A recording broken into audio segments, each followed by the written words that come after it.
Nebûk heye ne jî zava, ji ber ev ne şaya zewacê ye. Def û zirne bo kêfxweşiya berhevkirina fistiqên dîlokê ne ku cotkar bi berhemên îsal dilxweş in. Li parêzgeha dîlokê ya Bakurê Kurdistanê li baxê Fistaqan 25 karker rojane bi karkirina 12 demjimêran 6 ton fistiq berhev dikin û bi traktoran vediguhezînin. Fıstık hasadımız bunlar. Berhevkirina fistiqan beriya hefteyekê dest pê kir û di nêzîkî 15 rojên din jî berdewam be. Îsal berhema me baş e û bi kalîte ye. Fistiqên em berhev dikin bû peqlawê tên bikaranîn.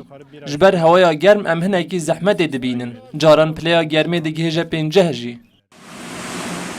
Fistiqên tên berhevkirin piştî rêzekarên paqijkirin, şikandin û qeşirandinê bo xwarinê amade dibin. Antep fıstığında ilk ürünümüz zaten Fıstıqên Entabeyên destpêkê tên berhevkirin li Tirkiye tên firotin û piranî li Entabê ku navenda çêkirina peqlawayê ye tên bikaranîn. Berhema duyemîn bo welatên derve tên firotin. Li gor texmîna min ji sedî pênce berhem tê hinardekirin.